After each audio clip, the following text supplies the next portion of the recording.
दोस्तों आज हम बात करेंगे मीन लग्न यानी कि पाइसेस असेंडेंट के लोगों के बारे में। जैसे मैं अपने सारे वीडियोस में बता चुका हूँ कि लग्न और चंद्र राशि में काफ़ी फर्क होता है। लग्न वह होता है जिस समय हमारा जन्म होता है उस समय ईस्ट साइड में जो राशि उदय हो रही होती है वो हमारे फर्स्ट हाउस में सिचुएटेड हो जाती है और उसे ही हम लग्न कहते हैं। और वहीं हम चंद्र राशि की बात करें तो जिस राशि के अंदर चंद्रमा सिचुएटेड होता है उसे हम चंद्र राशि कहते हैं। इन दोनों के अंदर काफ़ी फर्क पाया गया है और ये दोनों एक दूसरे से काफ़ी अलग होती है। ऐसा देखा गया है कि लोग बाग इसके अंदर काफ़ी कंफ्यूज रहते हैं। चंद्रमा डिनोट करता है हमारे मन और हमारे माइंड को, और लग्न एक रोड मैप है, एक स्ट्रक्चर है जो हमें हमारे जीवन में हमारे नेचर, हमारे माता पिता, हमारे हमारे कार्य, हमारे इनकम, हमारे एक्सपेंस के बारे में दर्शाता है। पर हमें एग्जैक्ट प्रिडिक्शन के लिए, हमारे संपूर्ण भविष्य फल के लिए हमें ग्रहों की प्लेसमेंट, उनके नक्षत्र, दशा, अंतरदशा, दूसरे चार्ट जैसे Navamsa chart, D10 chart, D12 chart, इन सबको कंसीडर करके चलना चाहिए और उसी के बाद हम एक एग्जैक्ट रिजल्ट्स पे पहुंच सकते हैं। अब अगर हम मीन लग्न या फिर पाइसेस असेंडेंट के लोगों के बारे में बात करें तो ये लोग कैसे होते हैं, क्योंकि ये गुरु द्वारा रूल किए जाते हैं तो इनका नेचर थोड़ा शांत स्वभाव का होता है। ये बहुत फिलोसफिकल होते हैं, ये इनमें धार्मिकता कूट कूट के भरी होती है।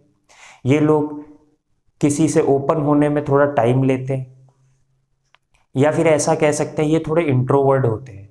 इन लोगों को लोगों से खुलने में थोड़ा टाइम लगता है और ये लोग धार्मिकता को प्रेफरेंस ज़्यादा देते हैं।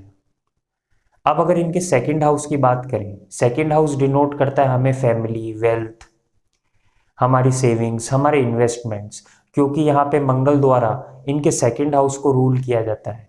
तो यहाँ पर ऐसा देखा गया है कि इनकी फैमिली में बहुत स्ट्रक्चर रहती है।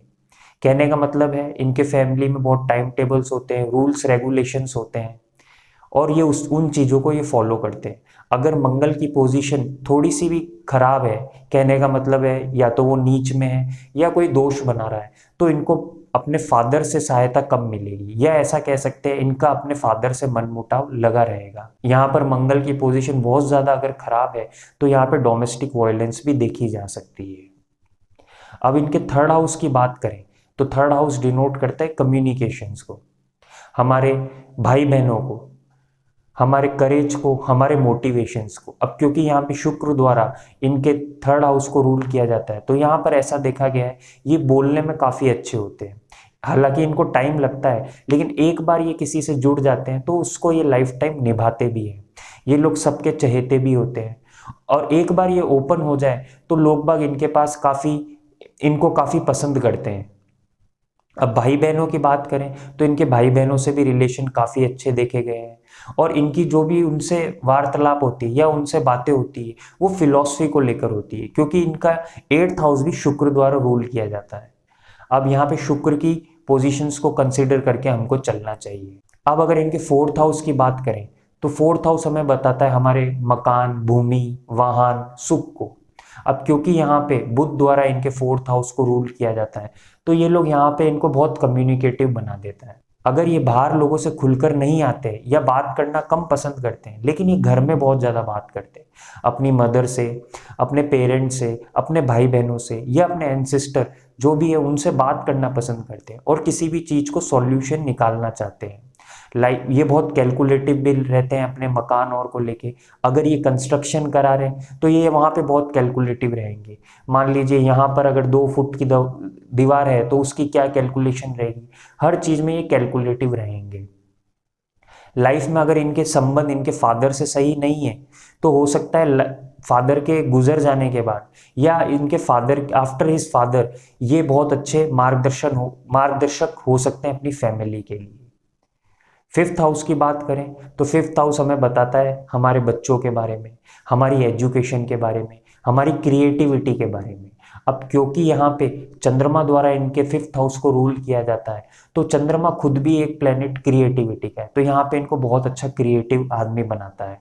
ये लोग संगीत में भी रुचि रख सकते हैं, ये एक्टिंग के अंदर रुचि रख सकते हैं, या फिर ऐसी फिलॉसफीज जिसके अंदर इनकी सोच थोड़ी लोगों से अलग हो। हालांकि चंद्रमा एक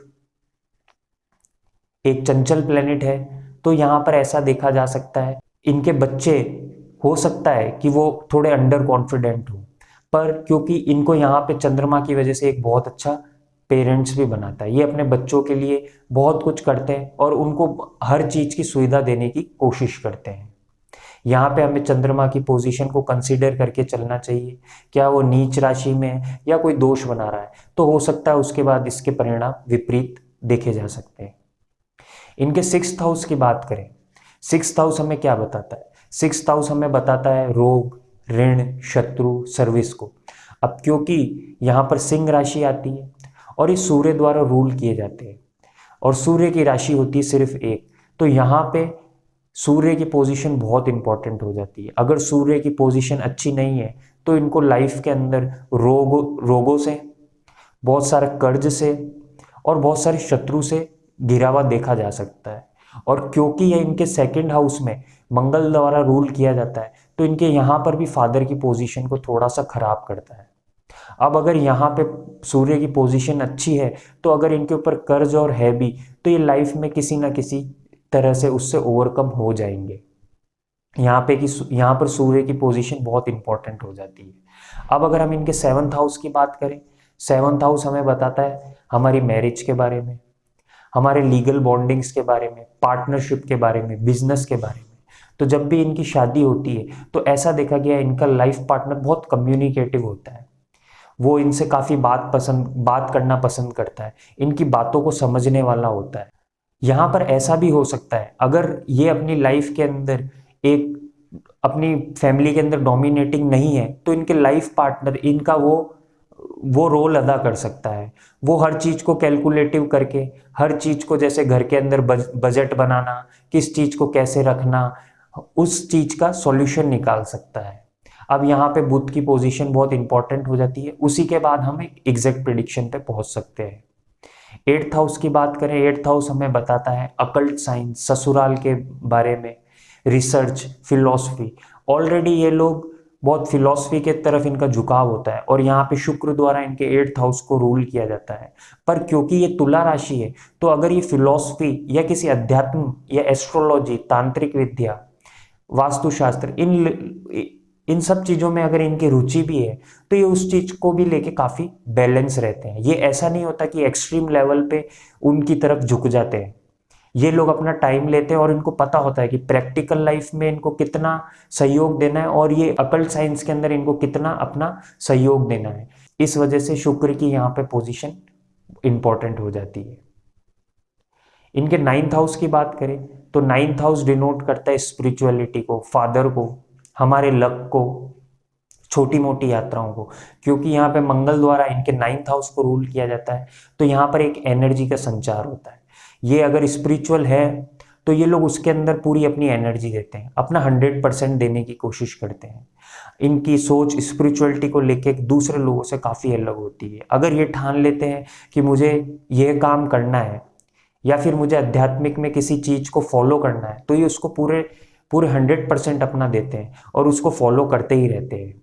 इस कारण इनको काफ़ी हेल्प मिलती है। इनके लक की बात करें, अगर मंगल की पोजीशन अच्छी है तो इनको प्रॉपर्टी से भी काफ़ी सहयोग मिल सकता है। अब अगर इनके 10th हाउस की बात करें तो 10th हाउस डिनोट करता है कर्म को, हमारे कार्य को। क्योंकि यहाँ पर लग्नेश द्वारा यानी कि गुरु द्वारा इनके 10th हाउस को रूल किया जाता है, तो यहाँ पर इनको बहुत अच्छा टीचर बना सकता है, बहुत अच्छा लेक्चरार बना सकता है, कोई हायर गुरु, कोई स्पिरिचुअल गुरु जो लोगों को मार्गदर्शन देता हो।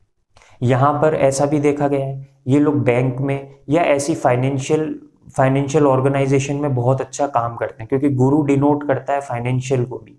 फाइनेंशियल, ये बैंक्स में कैशियर हो सकते हैं, अकाउंटेंट्स हो सकते हैं, या दूसरी कंपनीज में भी इस तरीके के जॉब करते हुए इनको देखा गया है।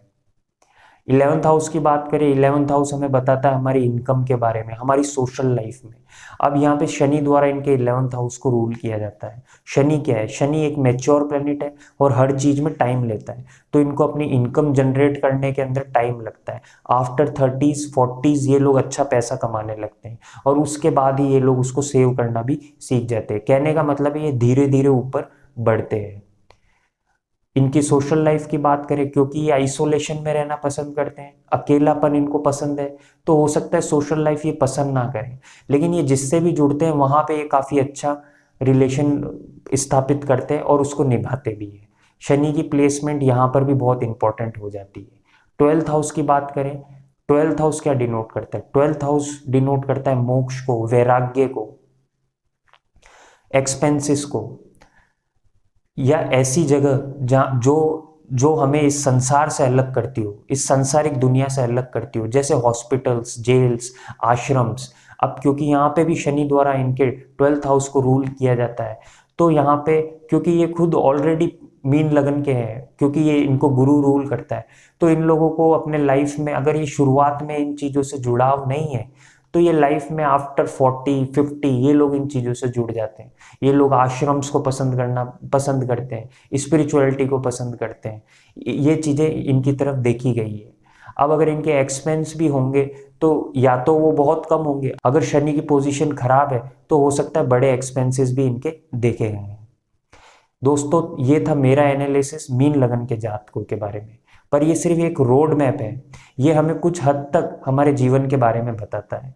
प्लैनेट्स की पोजीशन, नक्षत्र दशा, महादशा, इन सबको हमको कंसीडर करके चलना चाहिए, उसी के बाद हम फाइनल रिजल्ट्स पे पहुंच सकते हैं।